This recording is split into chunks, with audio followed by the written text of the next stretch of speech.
In Spanish, vivir means to live.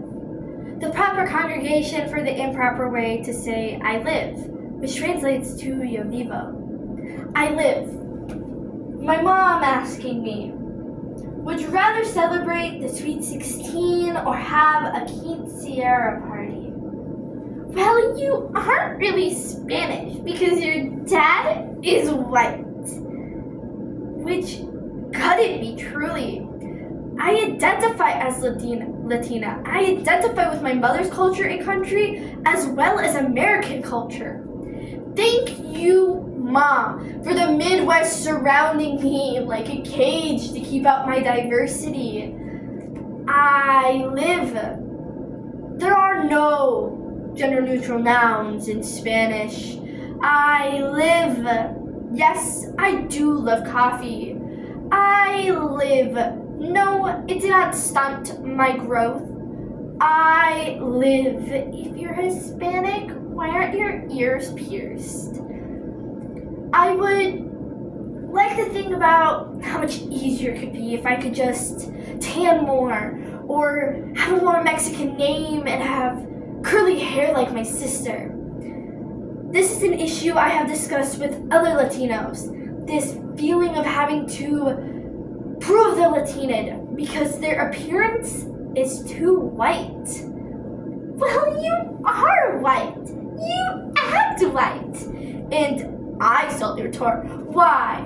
Because I'm not doing your lawn or taking care of your kids. You need to broaden what your idea of Latina means.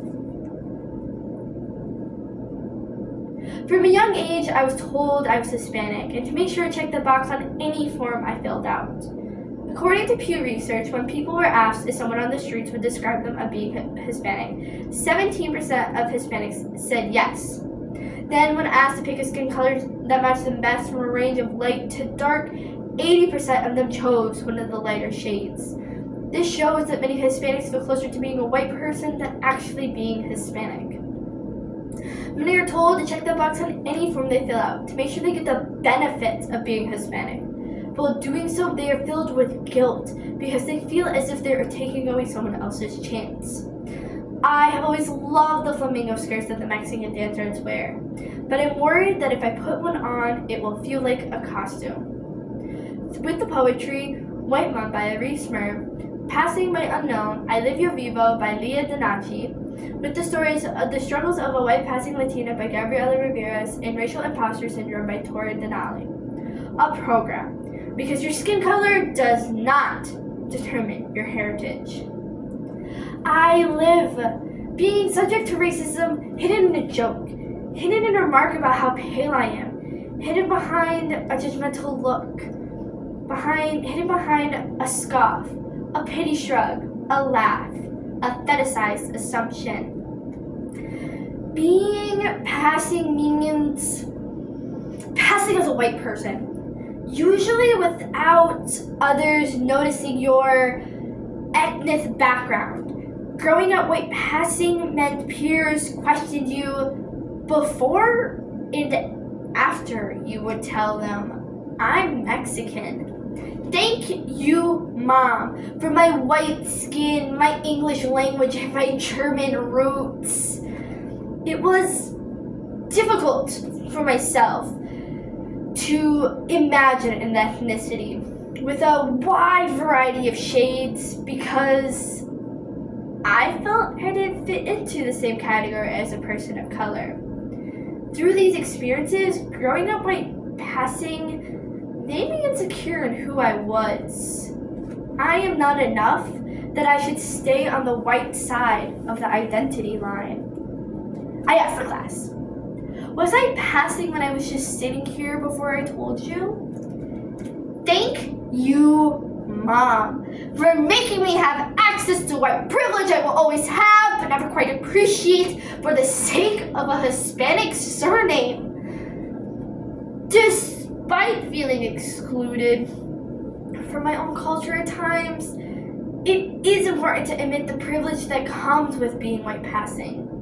Since I look white, I will never be followed or under suspicion in a store that I might be stealing. I am seen as less deviant, and more desirable to men. I live. Whoa! You and your brother look nothing alike. You're so white. I live as the yes.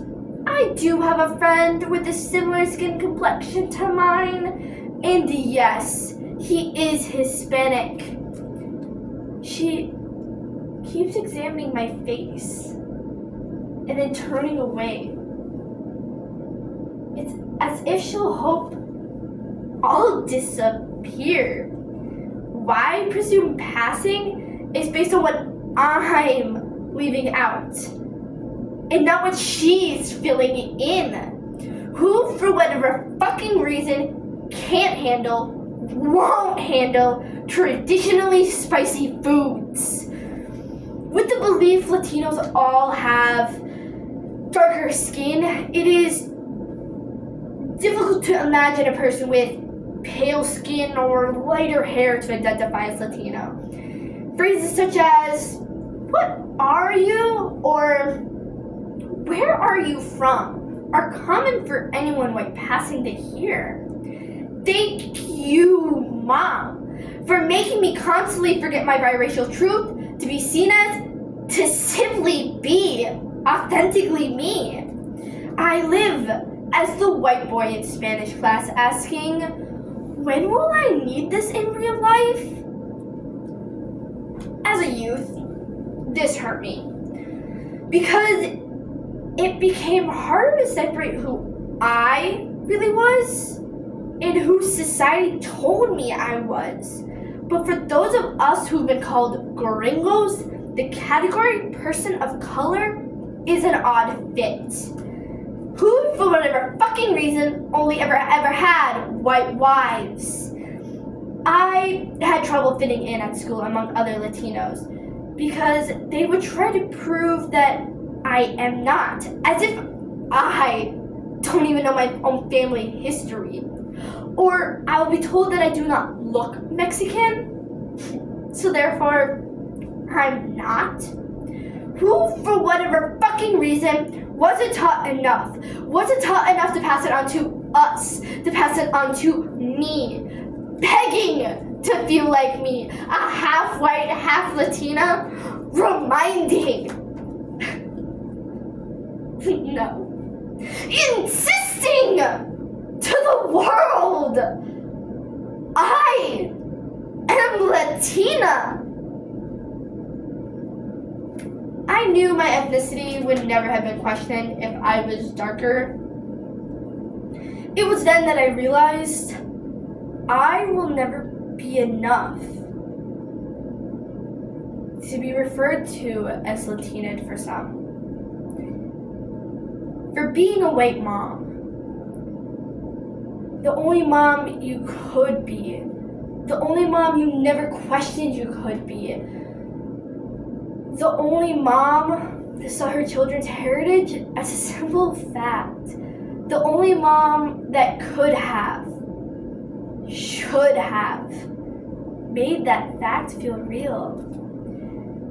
The more confident I have become in my own pale skin, confronting ignorance and recognizing my privilege, the more that I realize only I can diminish my identity by not claiming Latina. It is time to stop pushing others away because they do not look the part, despite being proud to claim their heritage. No, thank you, Dad, for being the Latino parent when it should have been her instead. I live. Yo vivo. Being Latina is more than a color.